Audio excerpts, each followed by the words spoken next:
하이 내 남자친구들, 오늘도 심리상담에 대한 진솔한 얘기 씹어볼게. 아마 이 영상을 보는 사람 중에 지금의 심리상담사 법안을 찬성하는 사람도 반대하는 사람도 그게 뭔지 모르는 사람도 있을 거야. 오늘은 이 법안에 대한 주된 논쟁거리에 반박 혹은 동의하는 시간을 진짜 삐딱한 시선으로 봐볼게. 시작하자.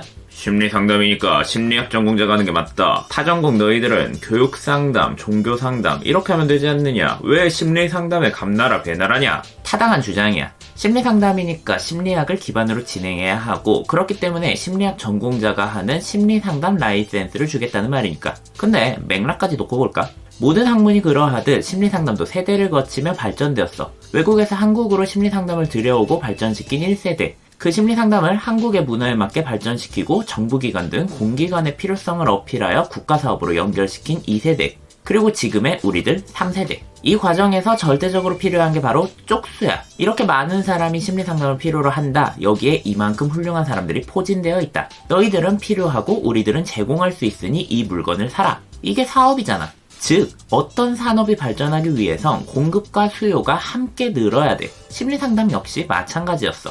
근데 문제가 있네. 심리학 전공자가 적거든.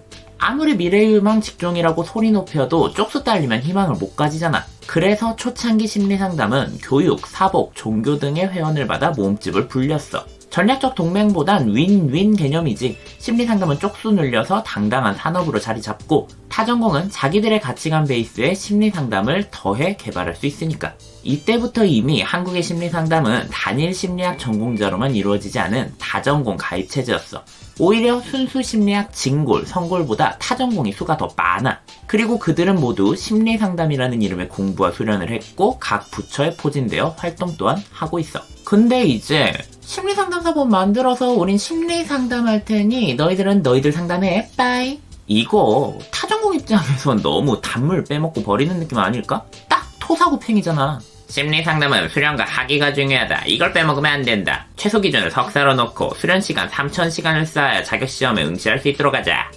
이게 진짜 애매한 문제야. 그러니 이번 파트는 당장 생각나는 의문에 반박하는 식으로 지나갈게. 1. 최소 석사를 기준으로 하는 경우. 학부 졸업만 한 채로 이름 없는 자격증 하나 따서 상담센터 차려서 운영하는 상담사가 있다. 솔직히 이거 별로야. 상담사가 되기 위한 다양한 수련 요소가 있고 이를 하나씩 클리어해가다 보면 상상도 못할 많은 깨달음과 상담사로서의 성장을 거치거든. 그래서 나도 지금 한상심과 한상의 2급 전문가 응시 자격이 최소한의 합리적인 기준이라고 생각해. 근데 내가 지지하는 건 상담사가 되기 위해 거쳐야 할 1년의 수련 과정이지 석사 졸업장이 아니거든. 학교는 그 수련 과정을 보다 체계적으로 짜놓고 유익한 정보를 많이 얻을 수 있는 배움의 장일 뿐 절대적인 요소는 아니란 말이야.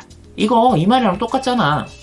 마마씨 일도 잘하고 실적도 좋고 수련도 잘했는데 검정고시 출신이네요. 그러면 이해를 하시면 안 되죠. 이거랑 다를 게 뭐야? 고등학교까지 잘 나와서 졸업장 받든 검정고시 봐서 졸업장 받든 이 사람이 공부한 지식을 잘 활용할 수 있는가? 이거를 봐야지. 심리상담사로서 성장이 졸업장 받았다고 쑥쑥 크는 것도 아니고 말이야. 그건 고등학교까지고 이건 과학적 공부와 고도화된 전문성을 요하는 분야인데 어떻게 갖출 수 있냐? 라고 묻는 사람이 있다면 난 이렇게 말하고 싶어. 부디 수단과 목적을 구분해서 받아들이자. 심리상담사는 자기에 대한 탐구, 세상에 대한 바른 가치관, 사랑과 자비로서의 인류애를 바탕으로 심리학이라는 과학적인 접근을 하여 내담자의 마음을 치유, 자립할 수 있도록 하는 사람이야. 어디 학교 석사 졸업장을 땄고 어떤 지도교수와에 있었으며 무슨 논문을 썼는지가 절대적 기준이 아니라고. 목적은 분명하지만 거기까지 가는 수단은 다양할 수 있어. 사람들마다의 삶이 다양하다라고 얘기하는 심리상담사가 심리상담사 개개인의 성장 방법이 다양함은 왜 받아들이지를 못할까? 2. 수련 시간을 정해놓고 인턴, 레지던트 기간을 요하는 경우. 다 좋아. 조금 더 전문적인 사람으로 거듭나기 위해 수련한다는데 나쁠 게 어딨어. 근데 이게 현실적으로 말이 될까? 이건 생각해볼 만해. 난 비현실적이라고 보거든. 지금 심리상담사의 산업구조는 대략 이런 식이야. 학부, 석사, 수련 및 유지를 위한 다양한 교육비 지출, 자격증 취득, 그 외 상담사로서의 성장을 위한 투자, 처우에 맞지 않은 열악한 소득 수준, 박사, 1급 전문가를 위한 더 많은 지출, 1급 자격증 취득, 처우에 맞지 않은 열악한 소득 수준, 플러스 수련생 및 2급 전문가 대상 교육 및 슈퍼비전 진행으로 수익 창출. 후배 상담사들도 이런 과정 순환.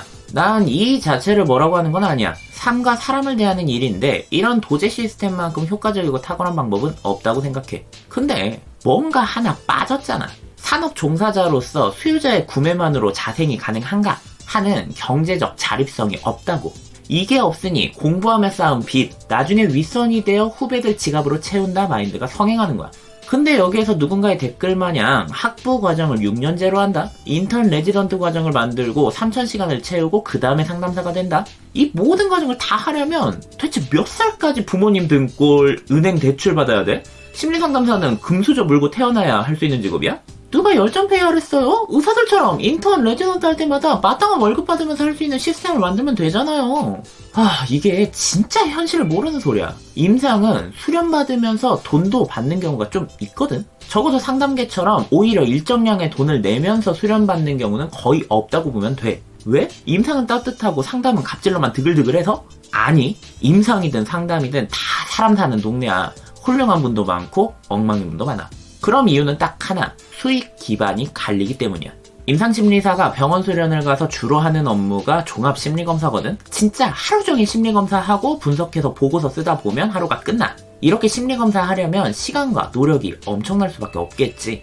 이런 노력으로서 임상심리사는 수련생이라 해도 병원에 이득을 줄 수 있어. 병원에 오는 환자에게 임상심리사를 활용해 검사를 하면 의사는 자기 시간을 아낄 수 있고 환자를 더 받을 수 있고, 환자는 객관적인 검사를 토대로 자기에 대한 정보가 나오니까 신뢰도가 오르고, 검사할 때 환자에게 청구되는 비용으로 병원에 수익도 가져다줘. 즉, 임상수련생을 받으면 병원은 돈을 벌어 그 중에 일부를 월급으로 주면 돼. 근데 상담은 그렇지가 않아. 수련생이 내담자를 대면하고 직접 상담을 하게 해야 수익이 생기겠지. 근데 이거 센터 입장에서 도박수잖아. 말 그대로 아직 뜨내기고 교육이 필요한 사람인데, 그러면 상담 업무를 보조하는 업무를 하려 할까? 당장 수익과 연결이 되지도 않을 뿐더러 수련생 입장에서도 아니, 나는 상담 수련을 하러 왔는데 왜 서류 업무 같은 잡일만 하고 있습니까? 이러며 불만 터지겠지. 상담센터 입장에서 수련생은 돈이 안 돼. 파파 죽겠는데 수련생까지 신경 써서 키워줘야 된다고. 그러니 도리어 돈을 받고 교육해주는 문화가 생기는 거야. 무료 수련이라도 땡큐인 상황에서 돈을 받으면서 수련을 받는다? 말이 되는 소리를 해야지. 근데 여기에서 상담 수련 시간을 의무화한다? 내기엔 자네들이 지금까지 쌓은 빚을 공식적으로 갚을 수 있도록 후배 지갑에서 돈 빼먹는 과정을 공식화하겠습니다 라고 들려. 조금 더 의도를 악의적으로 해석해보자면 후임자 교육 등으로 뒤늦은 수익을 올려야 하는 입장에서 이 시스템을 벗어나는 사람이 많아질수록 자기는 온전히 피해만 볼 수도 있거든. 돈은 엄청 썼고 회수는 못하는 희생세대가 될지도 모른다는 마인드도 있지는 않겠지. 에이, 아닐 거야. 여러분, 절대 아닙니다. 그럴 리가요. 에이. 센터 자체적인 수익을 낼 수 없다면 수련 과정에서의 수익을 정부가 지원하면 되지 않나요? 심리상담사는 모든 국민에게 필요한 중요한 직업이니 가능하지 않겠어요? 내가 제일 답답한 부분이야. 상담이 중요하다고? 모든 사람에게 필요하다고? 그게 대체 누구 생각이야? 상담 종사자라면 내가 방금 상담의 산업구조를 설명할 때 매우 부끄러웠어야 돼. 상담 종사자가 아닌 일반 대중들은 여전히 지금까지도 심리상담과 고민상담을 구분하지 못하고 있어. 문제를 대신 해결해주는 해결사, 나도 몰랐던 나를 알려주는 MBTI, 내 미래를 점치고 행동을 정해주는 점쟁이 정도로 알고 있다고. 아무리 심리상담의 진실과 오해를 얘기하고 무자격 상담사를 욕하고 TV에 나오는 말을 사실이 아니네, 진실이 아니네 이래봤자 대중들은 그 정보를 찾아서 보지 않아. 이 상황에서 지금 심리상담사들이 하는 짓을 보라고. 심리상담을 고고하고 전문적인 전유물로 만들고 새로운 시도가 보이면 깊은 고민도 없이 무조건 윤리 위반이라며 매도하고 세상 돌아가는 것과 다르게 학술적으로만 옳고 바른 소리를 하고 있어. 나는 저들처럼 비전문적이지 않아. 전문성을 쌓아 누구보다 훌륭한 상담사로 거듭나고 있어.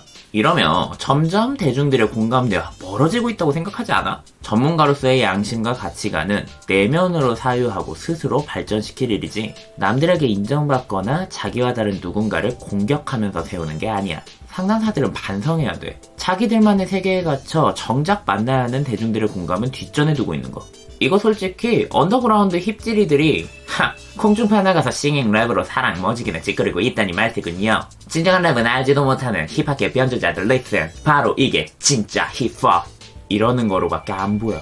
싱어게인 1에서 유희열 심사위원이 이승훈 가수에게 많은 가수들이 개성과 대중성의 경계에서 고민하다가 자기 색깔을 희미하게 만들며 잘 되는 것에 대한 고민을 한다. 근데 승윤 씨는 개성과 대중성을 모두 살리는 것을 가능하게 할 수도 있을 것 같다. 라는 말을 하거든. 솔직히 모두가 심리상담사의 고유성과 대중성, 두 마리 토끼를 다 잡는 상담사가 될 수는 없겠지. 근데 그 전에 적어도 고민은 해봤냐고. 진짜 상담으로 내담자를 만나고 싶은 사람이라면 이거 끊임없이 고민해야 하지 않겠냐고. 이번 편으로 끝내려고 했는데 분량 조절 실패. 다음 편에서 보자. 다음 영상에선 심리상담사법을 통과시키려면 혹은 좌절시키려면 어떻게 해야 하는지를 법 만드는 국회의원 입장에서 분석해볼게. 오늘은 여기까지 하자. 너희들의 레토르트 건배 반짝반짝은 무슨